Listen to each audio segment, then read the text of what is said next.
Good evening mga palangga. Ayan. Nakikita niyo to?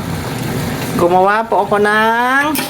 Kanina yan ay hanggang dito ang laman. Hanggang dyan. Nakita nyo? Sa malaking lalagyan na yan. Gumawa po ako ng... tawagin ng asawa ko to ay ananas. Pineapple jam. O, diba? So, gawa siya sa coconut. Purong-purong coconut at saka sugar at saka syempre meron siyang vanilla mga palangga. Yan. Wow! So, tikman mo sis. Para kasi sa akin sakto na to eh. Ayaw ko nang lapit mo dito, tutulo dyan.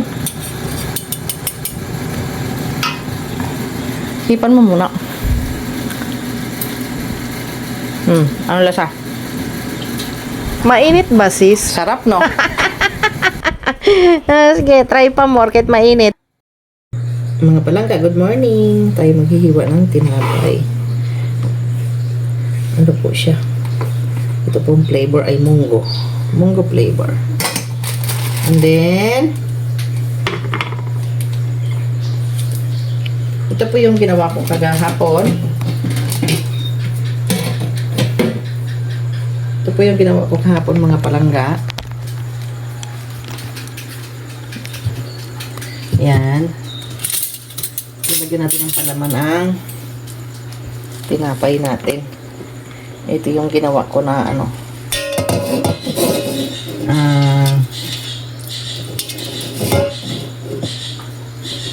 Yung pineapple jam.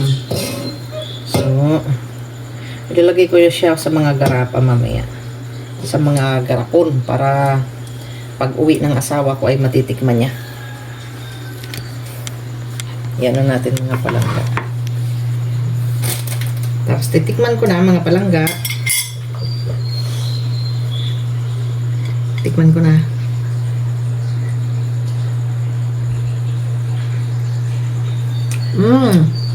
Wow! Sarap mga palangga. Tikman mo na. Tikman.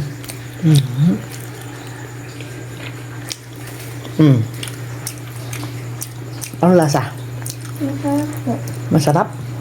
Masarap gawa ni Nina. Eat mo na. Sarap.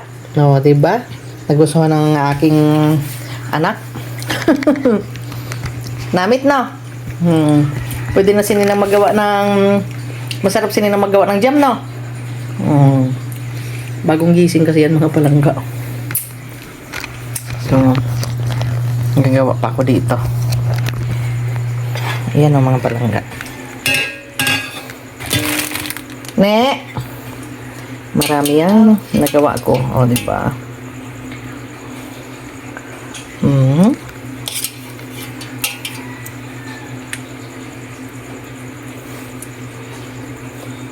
Masarap siya. Palaman sa tinapay.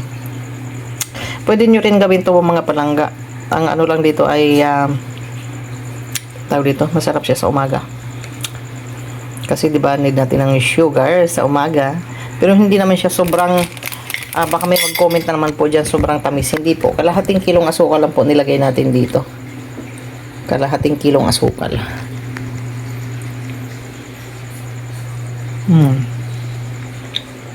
Sarap sa mga palangga. Ang ano lang niya ingredients ay pinya na ginawang ganyan. I-slice na maliliit. Tapos purong gata ng nyog, sugar, at saka vanilla. Yun lang po.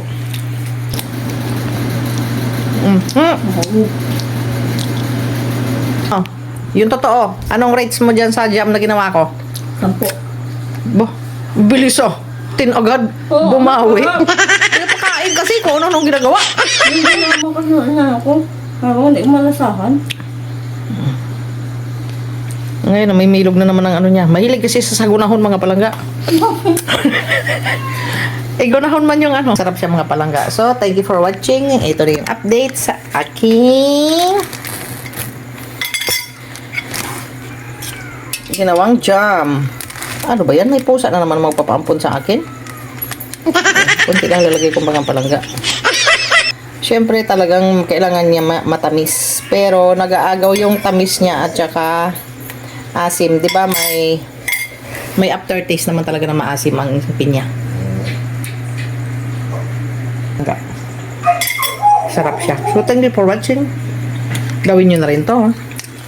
Bye-bye! Gagawa ako ng ganito mga palangga. Pamimigay ko sa aking mga palangga na neighbor. Wow! Sa aking lola at mga auntie at uncle. Papatikin ko sa kanila itong aking ginawa. Lutong bahay vibes. Ako gusto kanila to.